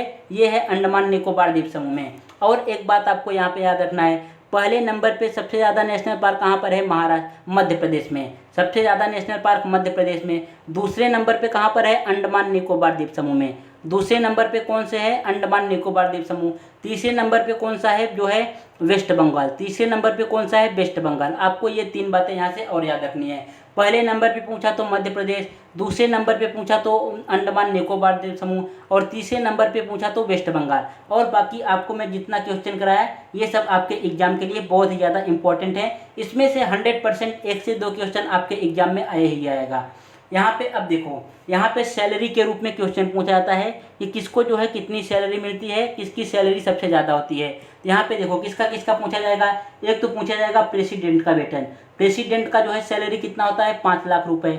प्रेसिडेंट का सैलरी कितना हो जाएगा 5 लाख रुपए। वाइस प्रेसिडेंट का सैलरी कितना होता है 4 लाख रुपए, वाइस प्रेसिडेंट का 4 लाख रुपए। गवर्नर का प्रेसिडेंट, गवर्नर मतलब जो स्टेट के गवर्नर होते हैं, गवर्नर भी 2 टाइप के होते हैं। आपने सुना होगा एक आरबीआई का गवर्नर होते हैं, आरबीआई का गवर्नर अभी कौन है, शक्तिकांत दास, आपको ये भी याद रखना है। Reserve bank of India, reserve bank of India का गवर्नर कौन से हैं, शक्तिकांत दास हैं। कौन से नंबर के हैं, 25वें नंबर के हैं। ये जो गवर्नर हैं ये बैंक के गवर्नर हैं, और जो ये गवर्नर लिखा गया है ये हमारे स्टेट के गवर्नर होते हैं, जिनको हम जैसे यहाँ के महाराष्ट्र के कौन से हैं, महाराष्ट्र के भगत सिंह कोश्यारी हैं, इन गवर्नर की बात कर रहे हैं। इनकी सैलरी कितनी होती है, इनकी सैलरी होती है 3,50,000 रुपये। Chief justice of supreme court, supreme court के चीफ जस्टिस की सैलरी कितनी होती है 2,80,000 रुपये। और प्रधानमंत्री की भी सैलरी कितनी होती है 2,80,000 रुपये। जस्टिस ऑफ सुप्रीम कोर्ट मतलब chief justice of supreme court की सैलरी कितनी होती है 2,80,000 रुपये,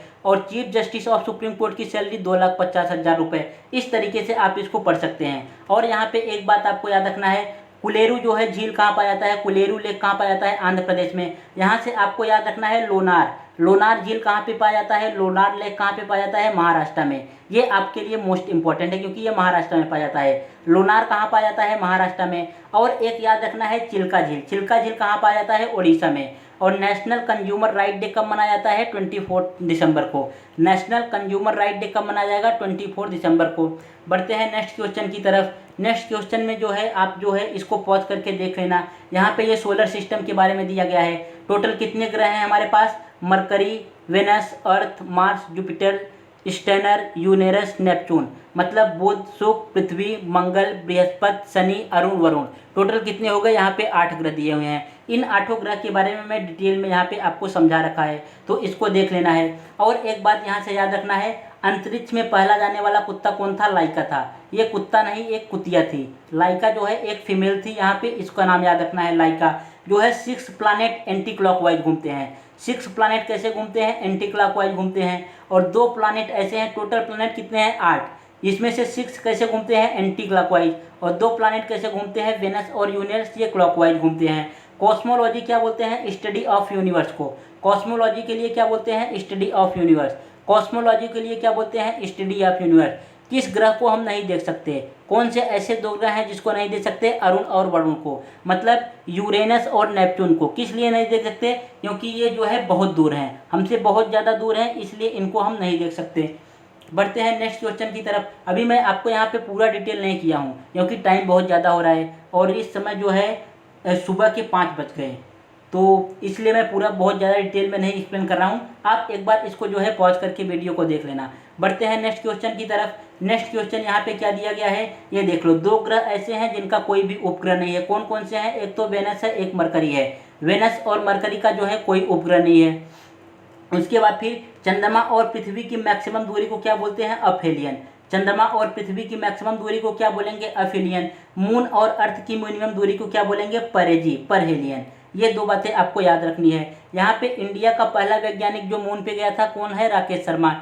इंडिया का पहला वैज्ञानिक जो मून पे गया था कौन है, राकेश शर्मा। बढ़ते हैं नेक्स्ट क्वेश्चन की तरफ। ये दोनों क्वेश्चन आपके एग्जाम के लिए बहुत ज़्यादा जरूरी हैं। पहला है सोलर इक्लिप्स, सूर्य ग्रहण कब लगता है। सोलर इक्लिप्स कब लगता है, जब सन और अर्थ के बीच में क्या आ जाए, मून आ जाए। जब सन और अर्थ के बीच में मून आ जाए तो सूर्य ग्रहण लगता है, जिसको बोलते हैं सोलर इक्लिप्स। लूनर इक्लिप्स कब लगता है, जब सन और जो है मून के बीच में क्या आ जाए, अर्थ आ जाए। जब सन और मून के बीच में अर्थ आ जाए तो लगता है चंद्र ग्रहण, लूनर इक्लिप्स। ये कब दिखता है, ये हमारा अमावस्या के दिन दिखता है। कब दिखेगा, अमावस्या के दिन दिखेगा। और चंद्र ग्रहण कब दिखता है, ये दिखता है पूर्णिमा के दिन। ये कब दिखता है, ये दिखता है पूर्णिमा के दिन। और ग्रहों के गति के नियम कौन दिया था, कि मतलब किस तरीके से ये ग्रह घूमते हैं, इनको दिया था केपलर ने। पृथ्वी कैसे घूमती है, पृथ्वी वेस्ट टू ईस्ट घूमती है। पृथ्वी किस तरीके से घूमती है, पृथ्वी हमारी वेस्ट टू ईस्ट घूमती है। सौर मंडल की खोज किसने की थी, कोपरनिकस ने। सौर मंडल की खोज किसने की थी, कोपरनिकस ने। कब की थी, 1540 ईस्वी में, 1540 ईस्वी में। बढ़ते हैं नेक्स्ट क्वेश्चन की तरफ। नेक्स्ट क्वेश्चन क्या दिया गया है, इंडिया के बारे में दिया गया है। आप एक बार इसको देख लेना। यहाँ पे जो इंपॉर्टेंट पार्ट है मैं आपको डिस्कस कर दे रहा हूँ। देखो 9 स्टेट ऐसे हैं जिनके साथ समुद्र अपना जो है स्टेट, 9 स्टेट ऐसे हैं जिनसे जो है समुद्र अपना बॉर्डर शेयर करती है। पहला है गुजरात, सबसे बड़ा कौन सा है, गुजरात। फिर महाराष्ट्र, तीसरा आंध्र प्रदेश। ये 3 चीज़ आपको यहाँ से याद रखना है। उसके बाद फिर इंडिया में 28 स्टेट हैं और 8 यूनियन टेरेटरीज हैं। इंडिया जो है area wise 7th largest country है। एरिया वाइज कैसी कंट्री है? 7th लार्जेस्ट कंट्री है। और पॉपुलेशन के हिसाब से अभी तक तो सेकंड नंबर पे थी, अब आ गई है फर्स्ट नंबर पे। अभी तक कौन से नंबर पे थी? पॉपुलेशन के हिसाब से सेकंड नंबर पे, लेकिन कुछ ही दिन पहले ये फर्स्ट नंबर पे आ चुकी है। रेड क्लिफ लाइन इंडिया और पाकिस्तान के बीच में खींची गई है। इंडिया और पाकिस्तान के बीच में कौन सी लाइन खींची गई है? Red Cliff. McMahon line India और चाइना के बीच में खींची गई है। डूरंट लाइन जो है पाकिस्तान और अफगानिस्तान के बीच में खींची गई है। मोस्ट साउदर्न पॉइंट कौन सा है? हमारा Kanyakumari. Tropic of cancer Bharat के 8 राज्यों से होकर गुजरता है, मतलब कर्क रेखा। कौन कौन से हैं? गुजरात है, राजस्थान है, मध्य प्रदेश, छत्तीसगढ़, झारखंड, वेस्ट बंगाल, त्रिपुरा और मिजोरम।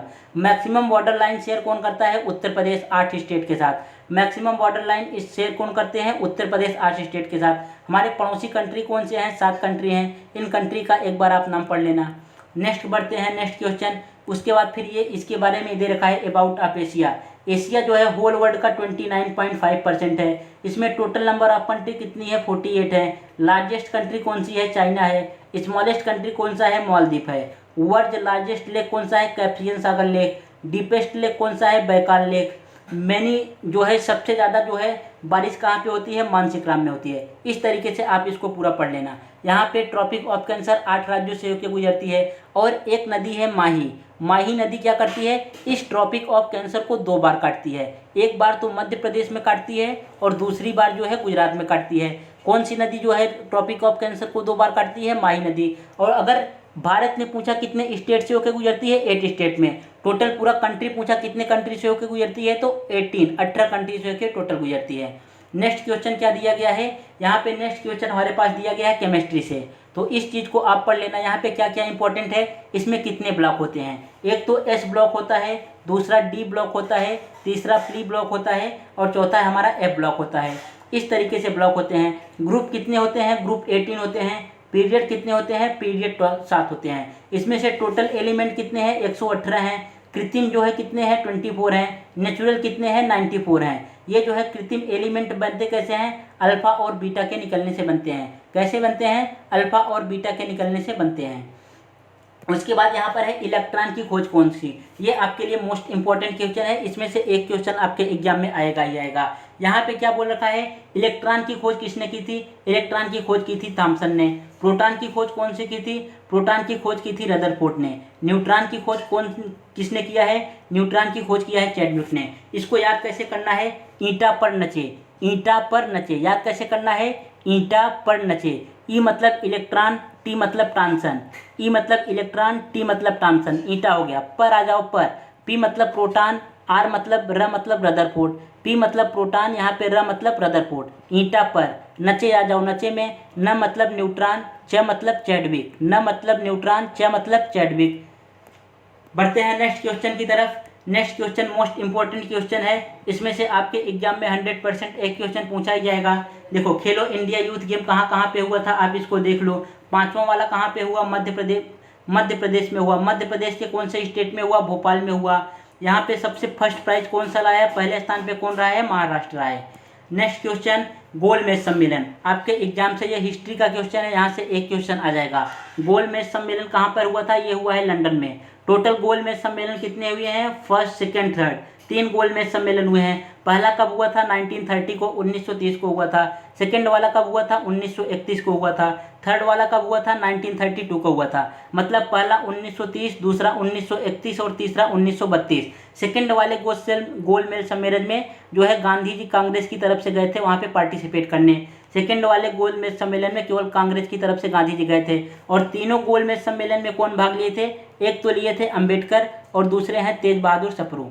नेक्स्ट क्वेश्चन है यहाँ पे हमारे पास ओशियन से। सबसे बड़ा ओशियन कौन सा है? प्रशांत महासागर। सबसे बड़ा ओशियन कौन सा है? प्रशांत महासागर। और ये सबसे गहरा भी है। उसके बाद फिर अर्ध महासागर किसको बोलते हैं? अपने इंडियन ओशियन को। इंडियन ओशियन को क्या बोलते हैं? अर्ध महासागर।